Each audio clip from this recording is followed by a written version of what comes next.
I've been a casual birdwatcher for a while now. I don't really go on big birdwatching expeditions or carry a notebook.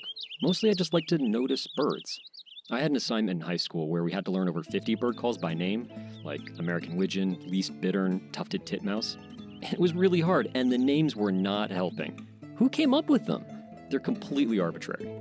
Okay, so woodpecker makes sense, and a red-headed woodpecker has a red head, but it's not the only woodpecker that does, and it doesn't even have the reddest head of all the woodpeckers.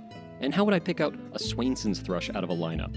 What about that bird suggests that it was discovered by 19th century naturalist William Swainson? The names were representative of the people who coined them, as well as their time, and the older the names, the less they make sense today.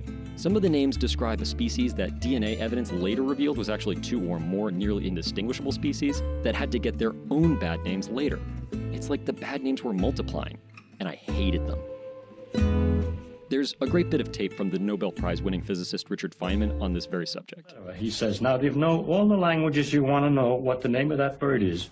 And when you're finished with all that, he says, you'll know absolutely nothing whatever about the bird. You only know about humans in different places and what they call the bird. A few days after my bird call assignment was over and our class had moved on to more important things, I remember stopping at the back door on my way to school. I still had my hand on the doorknob, and I was frozen, listening to all these bird calls. There was an American robin, a white-breasted nuthatch, several black-capped chickadees, and an eastern goldfinch. Knowing these names didn't add to my understanding of the birds. I still didn't know what they ate, or where they migrated to, or how they raised their young. I just knew the names that some people of ornithological authority had given them. Just knowing their names transformed my world, because there wasn't just birds in my backyard. There was an American robin, a white-breasted nuthatch, black-capped chickadees, and an eastern goldfinch.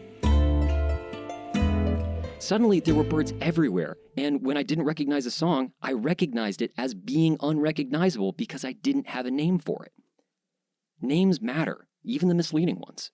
Names help us distinguish and notice and classify and find similarities. A name is the beginning of knowledge. If I were to watch a species to see what it did, I'd still have to define the species that I'd be studying.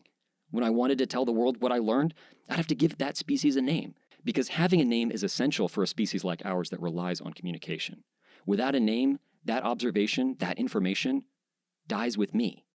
My interest in metrology, the study of measurement, is like my interest in birds. Classifying and naming and measuring are fantastic tools for observing and learning about the world around us. Now, it's true, we can go too far.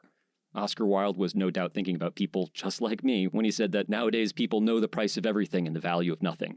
Wilde feared the temptation to obsess about the name or the number, fooling us into thinking that what you know is the only thing there is to know.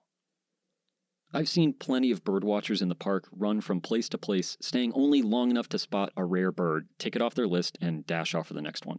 In birding circles, these folks are derisively called twitchers or chasers. To earn the more magnanimous title of birdwatcher, you must know that names, like numbers, are symbols. Just as they help us communicate and share our experience, names and numbers can sometimes get in the way of an experience if we let them distract us from understanding the thing that they're describing. To me, metrology is a grand, tedious endeavor of communication. It gives us a vocabulary for describing the world, if not experiencing it. Whether in meters or yards or fathoms or chains or fist meals or lines of descriptive text, the length of the measured thing remains the same. But each measurement introduces its own little perspective. My name is Andrew Middleton. In my professional life, I am a cartographer. I spend my time literally measuring the Earth's surface, and it's given me a unique perspective on how we describe our changing environment. On Measure for Measure, my co-host Liya Rechtman and I are going to explore measurement and how we put names and numbers on the universe. We're also going to look at what measurement tells us about the people who do it. It's one season, 8 episodes, 2 hosts. I hope you'll join us.